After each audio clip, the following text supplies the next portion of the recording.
Hey guys, Matt here. We're going to get into 1 Timothy 3 today.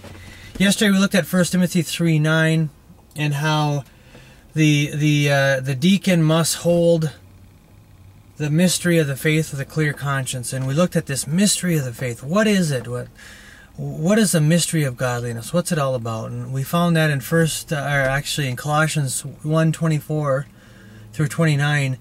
That there is a mystery of the faith, and this mystery of the faith has been concealed for ages and generations, and now it's revealed through Paul to us, to the Christians of the time, and now to us, and that mystery is Christ in you, and it was indeed a mystery. The Abraham, Moses, King David, all the prophets, major and minor, none of them knew that Jesus Christ would take his place inside of us. He would dwell in us. And now it all makes sense. When you study the tabernacle or the temple, the same thing, you'll see, and you can see this in 1 Corinthians and 2 Corinthians and all over the place.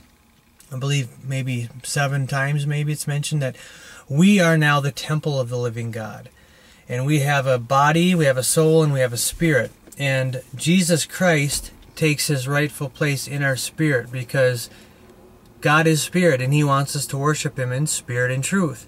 So we have this spirit inside of us, and Jesus Christ takes his rightful place in our spirit if we're born again. And if we're not born again, then there's something else going on. The spirit is dark. The veil has not been torn. The scales are still on the eyes of that person. They have the scriptures say, break up the fallow ground of the heart, and they still have a hard heart, like Ezekiel says. You'll get a heart of flesh. Well, they don't have that. They have a heart of stone still. They're cynical. They don't see these things. They're blind. The gospel is foolishness to those that are perishing. All these things they don't understand. And why is that? Well, the reason is because while there's a mystery of godliness, mystery of faith, there's also a mystery of ungodliness. It's called the mystery of lawlessness, and we'll see that in, now I'm without my Bible, but I'm quite sure it's in 2 Thessalonians 2. Check me on that. And it explains a whole lot, right? Because someone who's unsaved would look at this mystery of faith and say, you guys are bonkers. You really believe Christ is in you? You really believe you have to be born again to go to heaven? And they just don't get it. It just goes right over their head because they're under the mystery of lawlessness. And when we look at this mystery of lawlessness, it explains how the world works, because we know that Satan is the god of this world. And we know that when we see things happening, although it's hard, and although it hurts, and although it breaks our hearts, and it grieves us, we understand that there's something going on. There's a spiritual battle being waged. I think that's made clear in Ephesians 6. We do not fight against flesh and blood, but against power and principalities in the heavenlies. That means there's a spiritual battle going on, and this mystery of lawlessness, we can look at some examples of it, and it makes perfect sense.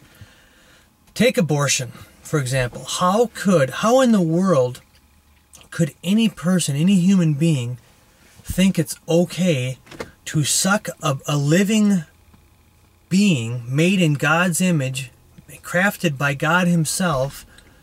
How could anybody think it's okay to pull that out of a mother's womb and to kill it? It's murder, right? It's just plain old murder. And we know that some people are calloused. Their consciences are seared, right? We're going to see that next chapter. Well, that's because of this mystery of lawlessness. There's a mystery at work. And the evil one has blinded them. He's hardened their hearts. I mean, we have a president who claims to know Jesus Christ. A lot of people claim to be Christians and think abortion's okay. I'm just picking one thing. There are many. You cannot be a born-again Christian and be okay with abortion. It's impossible. No way. The Spirit will convict you like crazy. That's the mystery of lawlessness at work right now. And these two are colliding. And that's why when you give the gospel to somebody and they look at you like your hair's on fire, it's because they're under the mystery of lawlessness still. So I just wanted to make a quick video about that, because if we're going to talk about the mystery of godliness, we should mention the mystery of lawlessness as well. They both are mysteries. It's a mystery how Jesus Christ would save a wretch like me and then make his residence in me. And it's also a mystery how people can worship the world and how they can worship themselves and how they can think certain things are okay, like abortion and murder and drunkenness and all these other just you name it. Well, that's because there's a mystery of lawlessness. And I believe that the mystery of lawlessness is even alive in the church, and there's people who think they're Christians who don't have any conviction about things like fornication or drunkenness or even take again abortion. People who claim to be Christians and say it's okay to abort a baby. That's the mystery of lawlessness, and it blinds people, and that's what it's all about. So I'm going to stop there, and